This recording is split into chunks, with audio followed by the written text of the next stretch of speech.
The silent majority, they got too many things on their mind. Paying their taxes, seeing that their kids are all right, not in trouble. They work real hard. Maybe their wives are working too. And just trying to stay out of trouble and doing the right thing every day, day in and day out. Well, if there's anything to me that's a silent majority, it's a community like this. This is the common or ordinary community in the United States right here. This is what the United States is. The people who have their security tied up in their property, take pride in their property, take pride in their home, and this is what they work for. This is their life. So they are really silent because I feel that they just don't think that they can fight City Hall in any way at all. They don't have any organization, no one to back them up and lead them. Isn't Agnew that leader? Well, he's trying, and that's why they're picking on him. He's trying to be the silent majority leader, and nobody will give him a chance. I'm telling that, I can't.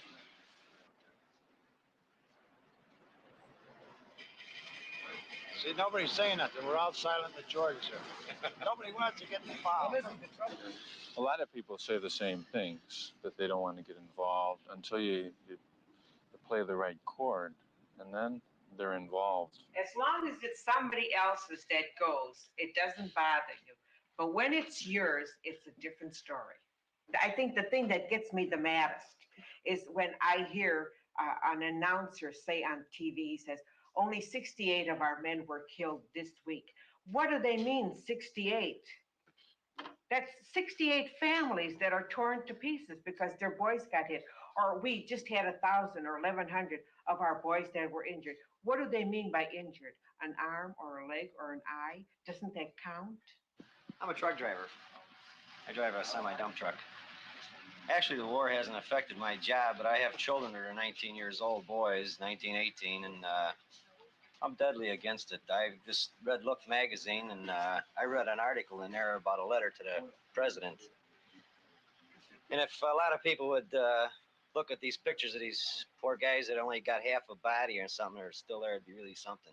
Maybe they ought to go over there and personally and take a look at some of this stuff. I've had a guys, say to me, if I had a gun or if I had a hand, I'd blow my brains out. But he says, I can't even pull the trigger. We here on the Southwest Side are very bitter about it because I think a lot of our boys, if you really take it down, have gone into the service. I mean, there are so many here, you don't know about it. But you just talk and you will find out that there are an awful lot of boys from this neighborhood that have left for the service. Hey, Jack, you were there. You got wounded 3 times, twice or whatever it was. Last time I got hit in the head. We had 57 killed and 140 wounded, and like my whole platoon was completely wiped out except for about 3 or 4 guys, And it's like it's really strange. I went down to Indiana for my buddy's funeral, because he was a real good friend of mine, and it's really to see it, what the people really go through, when their son gets killed, especially a favorite son, like he was the only son in the family. I went to a war. I didn't get killed. I'm back here. He was in a war. He didn't get killed. He had a son in a war. Everybody doesn't get killed in a war.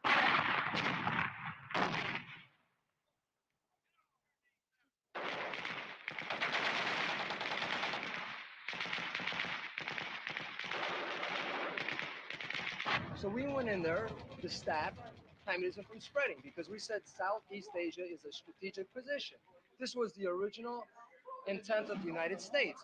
But now you see 7 years later, all that is gone in the wayside. Right. And what have we but many lives that were lost, many maimed, GIs that come back crippled for the rest of our life, okay? And it's not like a war where, World War II where we won and that was it and it's all over.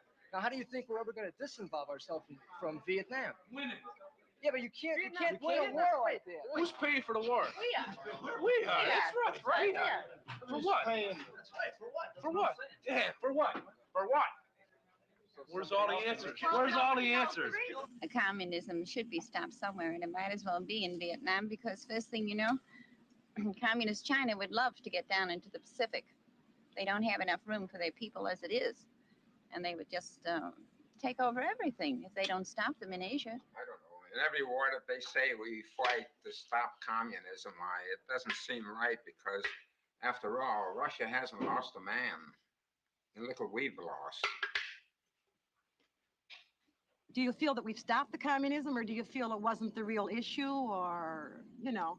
No, I feel that there are children born in Vietnam that have now grown to manhood and have never known anything but war.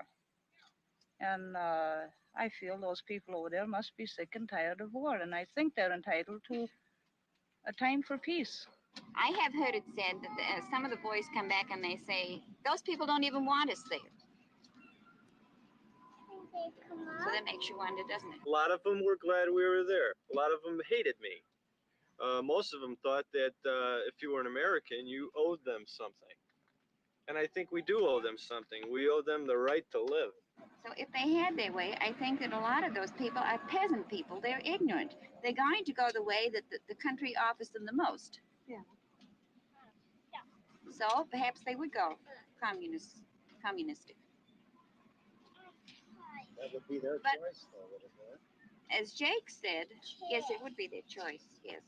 But we're trying to save them from this. If we got out tomorrow, do you think that the government's contention that there would be a bloodbath would hold true? There would not be any bloodbath. The only people that would suffer a bloodbath would be Chu and Key and all these people like that. But they'll never suffer, you see, because when they lose, they're going to take off to Switzerland and live off all the money they've been hoarding away the last 10 years. I think They'll never get touched. If we get out, we're going to eliminate a bloodbath that's going on right now. That's my contention. I'll tell you what, whether I become President Nixon or not, I'd like to end it. I don't know how I do it, but I'd like to. And I wouldn't be dropping atom bombs on the people, because them people aren't to blame for being at that war. That is, they have their forms of government which they believe in the same as we do, and why shouldn't they stick up for their rights, whether they're one side or the other? I'd like to end it. I'd like to get our boys out of there. How I do it, I don't know. I wouldn't want to hurt them, and the same as I don't want ours to be hurt. See? As I say, I had a son, he was in Vietnam. He says, Dad, he says, why should I have to go over there? You asked me, he says, you answer that. I said, well, Marty, what do you think? He said, well, it's because I'm an American and a citizen of this country. He says, it's the only reason I go. So? I think an 18-year-old owes something to this country, to serve. I have a son over there right now, and I lost 2 brothers in World War II. We had something to fight for in World War II. And you had nobody that wouldn't volunteer. Very few wouldn't volunteer. I wouldn't mind, I don't think, serving my time in the Army for the country, because I think the country's given me a lot of things, and it's given me a chance to go to school. I had to work through school, but it gave me a chance to at least go. But I don't know, I think I'd really sort of worry about going over to Vietnam, because I hate to fight somebody else's war. What difference is there between World War II and the Vietnam War? When you want to base it back to facts, we were attacked. I think I feel like how my dad said, you're getting attacked, it's direct attack. You know, it's at home, okay, it's right there. It's Pearl Harbor, okay, you know, they came in, they, like Mike said, you know, some guy punches you in the mouth, you're not going to just let him walk away from you. That's how I feel. I think I'd be in the lines, you know, enlisting, but I really don't think I'd go to Vietnam. I'll be damned if I go. It's hard to say who is for and who is against, but I think what the hard hats are against is this real out is protesting and just tearing things up. It's more that than I think that they're really for the war. I resent your statement that I got a flag on my car and that makes me a hawk. I don't think it's true. I think people who do buy the American flag aren't concerned with keeping the war going. I think they want it ended just as much as, like, say, I would. But they are trying to show that they are Americans and they will back the people up that are there. Why are we there? Because some people made a lot of mistakes about, you know, 1963 or 64. And I think wrong decisions shouldn't have to cost me my life or my legs or my arms or something like that. If they get out of Vietnam, what do you think is going to happen to your prosperity? It's the wars that put people to work, give them salaries, give them big money. That's why you've got to have these doggone things. You've had World War II, you've had Korea, now you've got this. After this, you're going to go to the east. What? Every 10 years, this What? country has to have a Right. war. War brings employment. So many people have to die, and it's a dirty shame. It's your politicians too that have to take a good portion of this blame, because I think there's a lot of them that get a certain percentage of these defense contracts and things that go out. And I think there are a lot of politicians that are involved in this, and they get their cut, and this is what's just prolonging everything. How about Michael talks about the black market there, or he talks about generals that have, helicopters with chrome runners and stuff like that, and guys that count rifles so they can get promotions. They count rifles as a dead VC. They count any weapons they captured. They figured they got the weapons, so they might as well consider the VC dead. Maybe World War II is like that. I don't know. I wasn't there. Okay, I imagine there's a lot of innocent people that got killed in World War II and a lot of inequities. But God, why? It's so obvious that the war is. So many things in the war are fixed around the dollar. Somebody's making money, okay? And I don't want people making money off of me. Well, that's true. Money is being made left and right, and that's why I think this war is being prolonged. I've already buried one friend that was killed in Vietnam. I've seen another come back, 50% disability. And there are 2 people right now that I know will probably end up there. In Vietnam? Yeah. Yes, I don't mean to get this nervous about it, but to see somebody come back who is 19 and you don't know what kind of future he's going to have, you kind of wonder, is it all worth it? And I'm 20 right now, so my whole age group, is likely to end up there. And I just like to see it ended, and I can't give an answer how. I wish I could. Why do you think it goes on? Well, it is true. It is a money-making deal. It's a government. Let's say the government just keeping it going. That's all. I thought they were. I thought it was the government for the people. Yeah, it's for the people, all right. Which people? The rich people, because their material, everything is being made by big manufacturers, and they're making a profit. Well, yeah. Well, I got hit by a piece of General Motors shrapnel, from an '81 mortar. They dug it out of my leg and it said GM and it had the numbers on it and everything. So General Motors is making mortars, man. That's what else can I tell you? They're making money. That's what it's all about. Like, they're supposed to be making cars. I'm saying if our government didn't spend so much money on other nations, giving them aid, giving them everything we have, we'd be better off because we could spend our money on poverty. We could clean up the cities. Use the manpower and the money we're spending on the war to concentrate on the curing of the ills we have here, environmental problems and poverty and housing, education. Like institutions, hospitals for Sure, brain retarded muscular children and muscular dystrophy and everything else. We don't have to. Money spent on war is non-returnable. It's just money that's blown up. A $500 bomb is $500 wasted. I'm just against the war.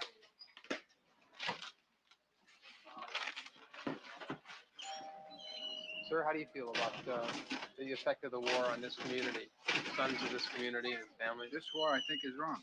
Why? Waste of time and money and human lives. Sacrifice for what?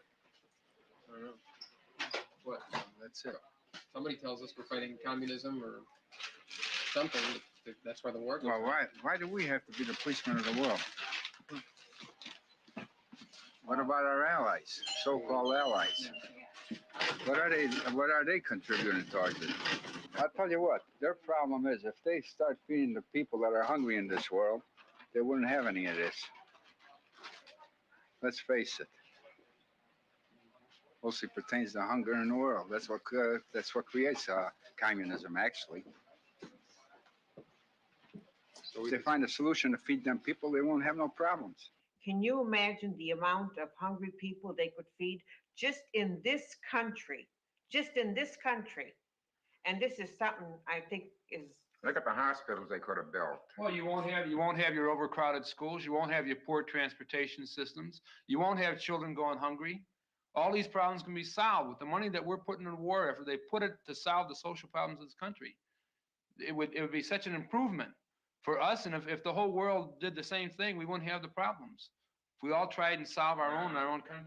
I think you're a little idealistic about believing that, all the Oh, problems would be solved. But I mean, I agree with you. I think that money could be used someplace else. It shouldn't be used by, a couple $1,000s to make a bomb and then just blow the bomb up and, knock down some trees. The money could be used here. There's a lot of people that need it. I hope that you could get by all the people that take their cut and get down to the people who really need it. I don't know if that's going to work because that's not the American way. Yeah, no. In fact, it could improve conditions here too. We got it good, but we could have a hell of a lot better too. How would you improve it here with that money? Oh, there's a lot of ways. For one thing, towards educational purposes. If you educate people, they'll avoid some of their poverty too, wouldn't it? I'd like to educate people about the war, so they could all understand that if we ended it, we'd have all this money. You'd have to start in Washington. What do you mean? And our representatives. Well, I thought they would educate them to our way of thinking then.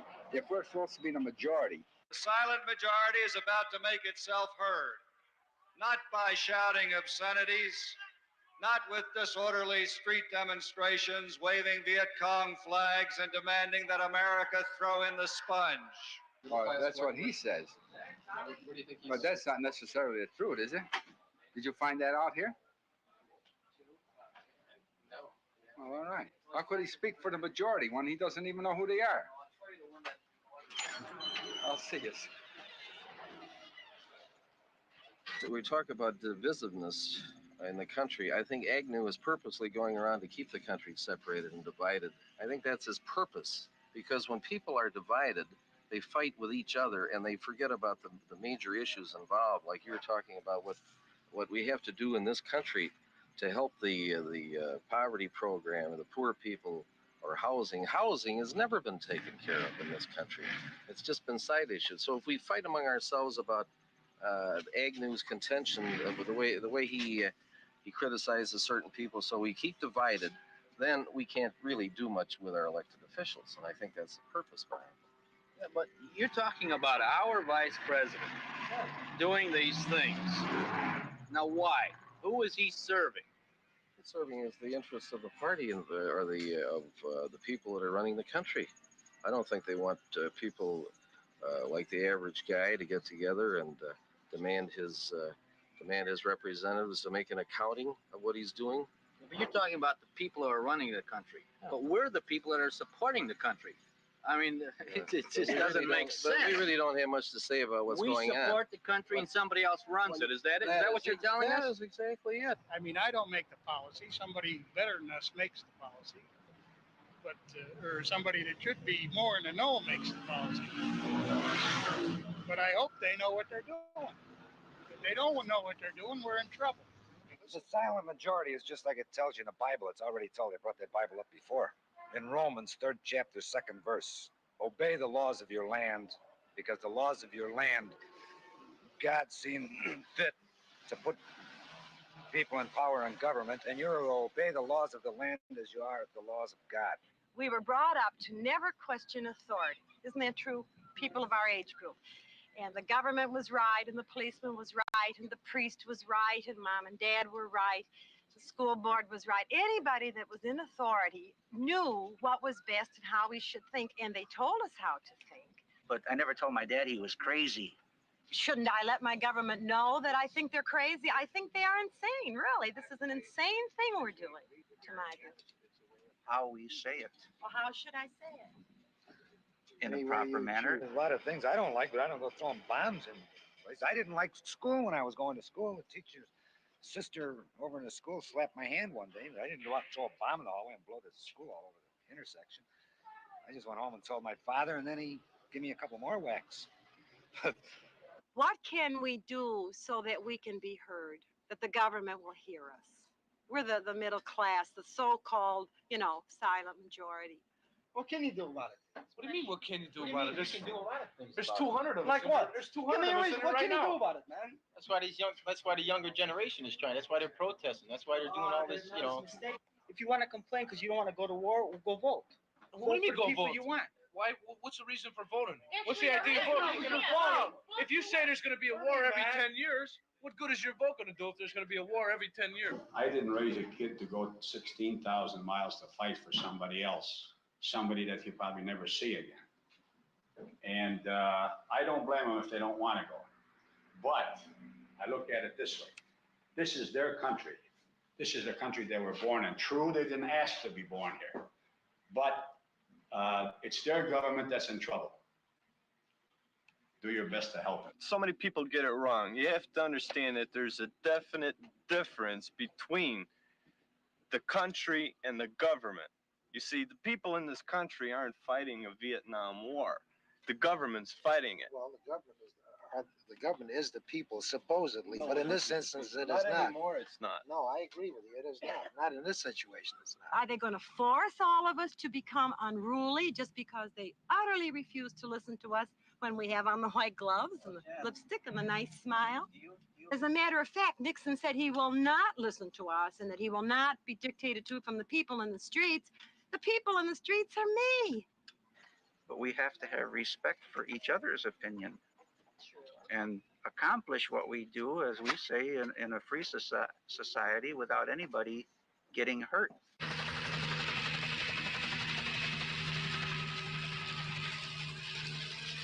Well, if you look back at American history, isn't it, we always looked up to the United States as being number one?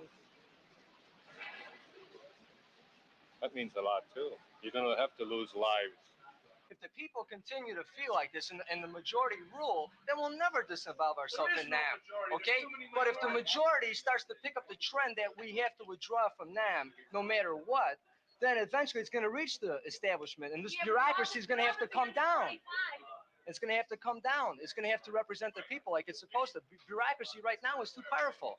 You know, the government is too powerful, right? All our neighbors and people who have lived in this community over 15, 20 years, I think that they're now beginning to realize they do have some stake in the politics of their government, and that we are the government. What can we do now here in Garfield Ridge to see that we are represented and that our voice is heard and that it means something? I don't care if I'm just heard and then they say, oh, well, the heck with it. But no one listens to us. Might sound radical, and everybody's talking about revolution, but I think that the most effective revolution in this country would be a tax revolution. Just don't pay your taxes. Well, I think it takes everybody, not just a few people. I think it takes the minority, and they should all get together and just strike. Everybody strike. Right. Well, that's tough. What it would do, it might show the government that the people have still a stronghold.